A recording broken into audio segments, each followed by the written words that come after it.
Hey everybody, Manitoba Hal here, and I'm coming to you from Southampton in the UK, and it's time for our first Tuesday workshop video. Now today we're going to talk about movable chords and their role in expanding your chord vocabulary. Now I've run into a lot of students over the years who seem to always play down here in the first 3 or 4 frets and never seem to travel up the neck. And of course there's a whole lot of real estate and musical notes here that you can use that are quite, well, they're useful. That's the bottom line. They're useful and they're fun to play, and they make your playing a little bit more exciting. Now the hard part is everyone thinks they have to learn a whole bunch of new chords, and this is just not true. You do not have to learn new chords. All you have to really know is how the ukulele neck works, and to know 4 chords, which I bet most of you already know, or at least have tried to play at some point in time. So the first thing you want to know is that every single fret moves a note up a half a step. That's 1 semitone. So for example, my A string here, the top string of the ukulele neck, or the one closest to the ground, depending on how you want to talk about it. If I put my finger on the first fret here, covering the first fret of that string, that's now an A sharp note. If I put it on the second fret, it's now B, third is C, and so on. This is exactly how chords work. They move up half a step by each time you move them up a fret. The challenge comes in when you have open strings. So if you have a chord that has open strings, you can't just move it and expect it to work. For example, the traditional 2-fingered D7, which covers the 2nd fret on the G string and the 2nd fret on the E string, that's our D7 chord. If I move that up half a step, I don't get D sharp 7. I don't get E7 if I move up another step. It doesn't work because those open strings are not moving. And that's the secret to movable chords. Any chord that covers all 4 strings can be moved up the neck. And so you don't need to learn a new shape at all.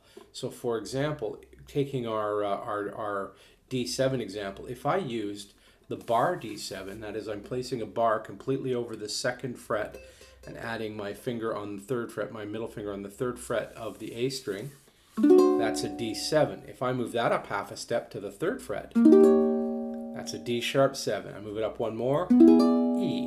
I move it up one more fret, F7. I move it up one more fret, F sharp 7, G, G sharp, A sharp, B, and at the 12th fret, that's a C7 chord. So this is a C7. That is 1 octave higher than this.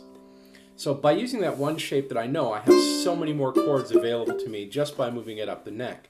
There are other shapes though. One of my favorites, of course, is the dreaded B-flat. Now this is the one no one likes. It's got the 2-finger bar going on the E and the A string, and then you've got these 2 fingers here, your middle finger on the 2nd fret of the 3rd string, and your 3rd finger there on the 3rd fret of the 4th string. That's a B-flat chord. If I move it up 1 fret, it's now B. I move it up 1 fret, it's C, 1 more fret, C sharp, 1 more fret, D, or pardon me, yeah, D, 1 more fret, D sharp, 1 more fret, E, F, F sharp, G, G sharp, and I get it all the way up here. That's A, that's an octave A, that's the same as A. So now you see, you know 2 shapes, and that gets you a whole wealth of new chords. Same goes through with minor chords. So for example, the C minor chord, where I've got the bar on 3 fingers of the, 3 strings of the 3rd fret, and the ring finger over here on the 5th fret, that moves up the same way. So any chord that covers the strings you can move. Now there are some that have other interesting factors. So for example, the G, the normal G chord, it works the same way, except that I can't keep playing this G string all the way up the neck because it starts to sound horrible. But if I get that G chord, G, G sharp, A sharp, B, C, all the way up to the 7th fret, that's the C chord. There is, as we know from playing C down here, there's a G in our C chord. So if I get to C here, I can play all the strings on my ukulele neck and sound completely in tune, because that's the way that chord works. And this is true of just about any chord that you can move, as long as the notes remain consistent.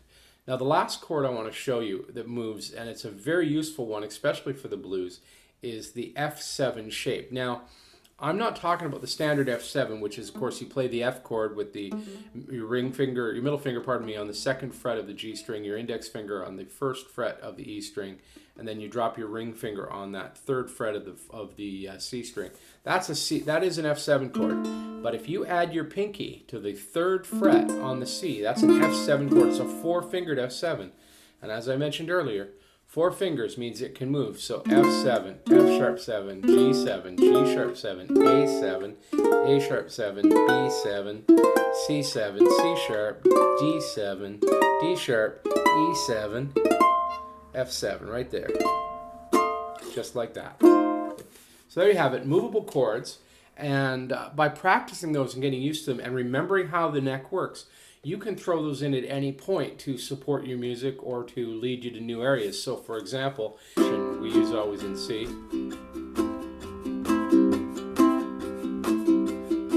And there's our F. And back to C. You've got G7 and F and the turnaround.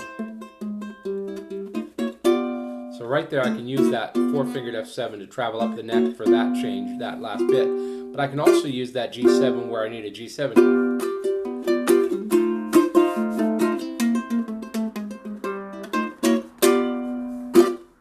So there's a lot of things you can do by having these extra chords and different ways that they can support your music as you play. So take some time to explore them, play with the movable shapes, because you don't need to learn new shapes, you just need to remember that they move up the neck. So anytime you're looking for a new chord, say you want to play an A7, but you don't like that open sound, you want it to sound a little fuller, you can turn around and take that F7 shape, and by playing it at the 5th fret, you've got an A7 chord, as opposed to very different sound, and a little bit more controllable because you can lift your fingers off to stop it at any point. So there you have it. Have some fun, and I will see you in a couple of weeks.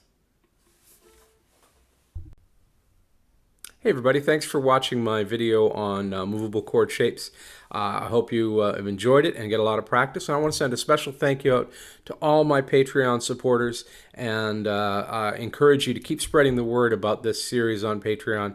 And for my friends out here who don't know about Patreon, it's a subscription service where you pay me as little as $1 per video, and you get behind the scenes tutorials and special content that no one else gets. And you're paying me to keep these videos free. So thank you for your support. And if you don't want to support me, if you go and check it out and it's not for you, great, don't worry about it. Thank you for watching, and these videos will be completely free continued.